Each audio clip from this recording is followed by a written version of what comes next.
ऐसा भारत के इतिहास में पहली बार हुआ है। बदलने जा रहा है भारत। अब भारत एक पिछड़ा हुआ देश नहीं रह गया है, बल्कि उभरती हुई इकोनॉमी है। अगर विकास की रफ्तार ऐसी ही रही तो हम बहुत जल्द $5 ट्रिलियन की इकोनॉमी बन जाएंगे। इस विकास में बहुत बड़ा योगदान होगा मैन्युफैक्चरिंग सेक्टर का। इसीलिए तो अब मेक इन इंडिया नहीं बल्कि मैन्युफैक्चर इन इंडिया का नारा पॉपुलर हो रहा है। आज के वीडियो में हम देखेंगे कि किस तरह हमारा देश मैन्युफैक्चरिंग सेक्टर में नए नए इनोवेशन कर रहा है।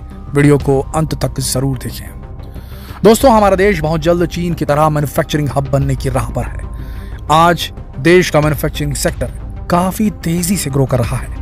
बड़ी से बड़ी और महंगे से महंगे एसयूवी और इलेक्ट्रॉनिक गाड़ियां भारत में ही मैन्युफैक्चर हो रही हैं। कई इलेक्ट्रॉनिक प्रोडक्ट्स का निर्माण देश में किया जा रहा है, लेकिन अभी भी एक चीज की कमी है, जिसकी वजह से कस्टमर को कई महीनों तक अपनी पसंदीदा गाड़ी की डिलीवरी के लिए इंतजार करना पड़ता है। और ये कमी है सेमीकंडक्टर चिप की।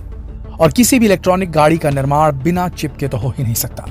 अभी हम ताइवान से अपने लिए चिप इंपोर्ट करते हैं और इसीलिए मैन्युफैक्चरिंग प्रोसेस स्लो हो जाती है और गाड़ियों की कॉस्ट भी बढ़ जाती है। लेकिन अब वो दिन दूर नहीं जब हमारा देश अपने यहाँ यानी कि भारत में चिप का निर्माण शुरू करने वाला है। और ये कोई अफवाह नहीं बल्कि 100% सच है। वेदांता समूह ने भारत को सेमीकंडक्टर का प्रोडक्शन हब बनाने का फैसला लिया है। वेदांता ग्रुप के प्रमुख अनिल अग्रवाल ने देश में सेमीकंडक्टर का निर्माण शुरू करने के लिए 60,000 करोड़ रुपए का निवेश करने की घोषणा कर दी है। यह निवेश अगले 3 सालों में किया जाएगा। सेमीकंडक्टर निर्माण में वेदांत ग्रुप अवान स्ट्रेट की मदद से आगे बढ़ेगी। ये एक जापानी सबस्ट्रेट मैन्युफैक्चरर कंपनी है जिसका अधिग्रहण 2017 में वेदांत ग्रुप ने कार्लाइल ग्रुप से किया था। उम्मीद है कि अगले 2-3 वर्षों में लगभग 10 से 12 कंपनियां सेमीकंडक्टर का उत्पादन शुरू कर देंगी। इस दौरान लगभग 50 से 60 डिजाइनिंग और फैब्रिकेशन कंपनियां भी सेमीकंडक्टर उत्पादन से जुड़ जाएंगी। और एक बार अगर देश में चिप का निर्माण शुरू हो गया दोस्तों, तो देश के ऑटोमोबाइल सेक्टर में काफी ग्रोथ देखने को मिलेगी। और आने वाले कुछ सालों में हमारा देश व्हीकल इंपोर्ट करने वाला नहीं बल्कि व्हीकल एक्सपोर्ट करने वाला देश बन जाएगा। वैसे भी आने वाले 1-2 सालों में ही देश में इलेक्ट्रिक गाड़ियों की संख्या काफी मात्रा में बढ़ने वाली है, क्योंकि पेट्रोल की बढ़ती कीमतों की वजह से अब लोग इलेक्ट्रिक गाड़ियों की तरफ रुख कर रहे हैं। ये तो हुई 4 व्हील की बात, लेकिन अब लोग 2 व्हीलर गाड़ियों में भी इलेक्ट्रिक गाड़ियां ही लेना पसंद कर रहे हैं, जिसकी वजह देश में बढ़ती पेट्रोल की कीमतें हैं। ऐसे में जितनी जल्द हो सके हमें देश में चिप मैन्युफैक्चरिंग को बढ़ावा देना होगा ताकि हमारा मेक इन इंडिया का सपना पूरा हो सके। इसके अलावा चिप निर्माण की शुरुआत होने से मोबाइल मैन्युफैक्चरिंग सेक्टर में भी खासा विकास होगा। अभी भारत में कोई भी कंपनी मोबाइल का निर्माण नहीं करती है, क्योंकि मोबाइल मैन्युफैक्चर करने के लिए उसके पार्ट्स और चिप चीन और दूसरे देशों से इंपोर्ट करने पड़ते हैं। लेकिन चिप निर्माण सेमीकंडक्टर चिप निर्माण शुरू होने के बाद देश में ही बेस्ट और एडवांस्ड क्वालिटी के मोबाइल बनना संभव हो पाएगा। दोस्तों, अभी तक इंडिया को एक सॉफ्टवेयर मैन्युफैक्चर कंट्री के रूप में देखा जाता था। पूरी दुनिया हमारे देश के आईटी प्रोफेशनल्स को सलाम करती है। दुनिया की लगभग हर बड़ी कंपनी में, फिर चाहे वो फेसबुक हो, एप्पल हो, माइक्रोसॉफ्ट हो, गूगल हो, हर कंपनी में भारतीय छाए हुए हैं। लेकिन अब हमें अपने देश को हार्डवेयर के फील्ड में उतारना होगा और कोशिश करनी होगी कि हम हार्डवेयर के मामले में भी आत्मनिर्भर हो सके। तभी हमारा आत्मनिर्भर भारत का सपना पूरा होगा। और सरकार उस दिशा में बहुत तेजी से काम कर रही है। साथ ही कई कंपनियां भी हार्डवेयर मैन्युफैक्चरिंग के फील्ड में काम शुरू कर चुकी हैं। जिसका एक उदाहरण है सैमसंग के द्वारा बनाई जाने वाली डिस्प्ले पैनल की मैन्युफैक्चरिंग यूनिट। उत्तर प्रदेश के नोएडा में बनने वाली ये मैन्युफैक्चरिंग यूनिट दुनिया की सबसे बड़ी मैन्युफैक्चरिंग यूनिट होगी।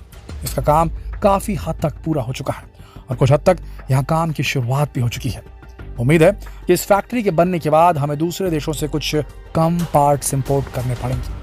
ऑटोमोबाइल और मोबाइल सेक्टर के अलावा भारत का एक और बहुत ही ग्रोइंग सेक्टर है टेक्सटाइल सेक्टर। आने वाले समय में इस सेक्टर में और भी अधिक वृद्धि के आसार हैं। घरेलू कपड़ा उद्योग में आने वाले वर्षों में रोजगार पैदा करने की काफी संभावनाएं उठी हैं। सरकार जल्द ही गारमेंट सेक्टर के लिए फ्री ट्रेड एग्रीमेंट के अंतर्गत कई नई योजनाएं लेकर आ रही है। इसके लिए कई देशों से बात चल रही है। इससे ग्लोबल मार्केट में भारत के कपड़ा क्षेत्र को 0 ड्यूटी पर एंट्री मिलेगी। सरकार रेडीमेड कपड़ों, कपास और मैन मेड कपड़ा क्षेत्र को बढ़ावा दे रही है। ये इसलिए किया जा रहा है ताकि टेक्सटाइल सेक्टर को विश्व बाजार का बड़ा हिस्सा मिल सके और हम ग्लोबल मार्केट में अपना वर्चस्व स्थापित कर सकें। दोस्तों, हमारे देश में सबसे ज्यादा एक्सपोर्ट होने वाला दूसरा प्रोडक्ट है पेट्रोलियम उत्पाद तेल। रत्न एवं आभूषण, कीमती धातुएं, इंजीनियरिंग गुड्स, कंप्यूटर सहित मशीनरी, कार्बनिक रसायन, इलेक्ट्रॉनिक उपकरण, लोहा, इस्पात और फार्मास्यूटिकल्स प्रोडक्ट्स। प्रधानमंत्री मोदी का सपना देश को विकसित देशों में खड़ा करना है और ये तभी संभव है जब हमारे देश के सभी नागरिक ग्लोबल हो जाए। नहीं समझ आया? प्रधानमंत्री ने एक नारा दिया था, local goes global, make in India for the world. उन्होंने कहा था कि फिजिकल, टेक्नोलॉजिकल और फाइनेंशियल कनेक्टिविटी की वजह से दुनिया हर रोज और छोटी होती जा रही है। ऐसे में एक्सपोर्ट को लेकर हमारे लिए काफी अच्छा समय है। आज दुनिया के लगभग हर हिस्से के साथ हमारे ट्रेड लिंक बन चुके हैं और ट्रेड रूट जुड़ चुके हैं और देश में नई स्टार्टअप्स को इसका फायदा उठाना चाहिए और देश में प्रोडक्ट मैन्युफैक्चर करके उन्हें दूसरे देशों में एक्सपोर्ट करना चाहिए ताकि हमारे देश की इकोनॉमी में भी सुधार आए और ग्लोबल मार्केट में हमारी साख भी बन जाए। देश में मेक इन इंडिया की शुरुआत होने के बाद से छोटे उद्योगपतियों और नए स्टार्टअप में काफी जोश है, जिसके चलते वो लोग रोज नए इनोवेशन कर रहे हैं। देश के सड़क परिवहन मंत्री नितिन गडकरी ने अपने एक इंटरव्यू में कहा कि युवाओं को नौकरी के पीछे नहीं भागना चाहिए बल्कि नौकरी के अवसर पैदा करने चाहिए। उन्हें वो काम करना चाहिए जिससे न सिर्फ उन्हें रोजगार मिले बल्कि वो खुद भी दूसरों को रोजगार दे सके और सरकार इस दिशा में लगातार प्रयासरत है। मेक इन इंडिया के तहत स्किल इंडिया और डिजिटल इंडिया जैसी कई स्कीम चलाई जा रही है ताकि ज्यादा से ज्यादा लोगों को ट्रेन किया जा सके और कोई हमें ये ना कह सके कि इंडिया के लोगों के पास स्किल की कमी है। युवाओं को कम ब्याज पर लोन उपलब्ध कराए जा रहे हैं ताकि वो नौकरी की तलाश छोड़कर खुद का व्यवसाय स्टार्ट कर सके और एक्सपोर्ट को बढ़ाने में मदद मिल सके, क्योंकि किसी भी देश की इकोनॉमी तभी स्ट्रांग होगी जब वो इम्पोर्ट कम और एक्सपोर्ट ज्यादा करेगा। अभी फिलहाल हमारे देश में इम्पोर्ट एक्सपोर्ट की तुलना में बहुत ज्यादा है, यानी कि इम्पोर्ट ज्यादा है, एक्सपोर्ट बहुत कम। इस वक्त हमारा एक्सपोर्ट जीडीपी का लगभग 20% है। हमारी इकोनॉमी का साइज, हमारी क्षमता, हमारी मैन्युफैक्चरिंग और सर्विस इंडस्ट्री के बेस को देखते हुए इसमें काफी बढ़ोतरी की संभावना है। निर्यात बढ़ाने के लिए 4 फैक्टर्स बहुत महत्वपूर्ण हैं। पहला, देश में मैन्युफैक्चरिंग कई गुना बढ़े। दूसरा, ट्रांसपोर्ट की लॉजिस्टिक्स की दिक्कतें दूर हों। तीसरा, निर्यातकों के साथ सरकार कंधे से कंधा मिलाकर चले। और चौथा फैक्टर, भारतीय उत्पादों के लिए अंतर्राष्ट्रीय बाजार उपलब्ध कराना। और इसके लिए जनता को सरकार के साथ कदम से कदम मिलाकर चलना होगा। सरकार ने छोटे व्यापारियों को एक्सपोर्ट की फैसिलिटी देने के लिए ऑनलाइन सेवाएं भी शुरू की है ताकि देश का छोटे से छोटा व्यापारी भी देश के विकास में अपना योगदान दे पाए। तो दोस्तों, क्या आप सरकार की इस मुहिम में साथ देने के लिए तैयार हैं? हमें कमेंट करके अपने विचार जरूर व्यक्त करें और इस वीडियो को बाकी दोस्तों के साथ जरूर शेयर करें, फेसबुक पर, व्हाट्सएप पर, यूट्यूब पर।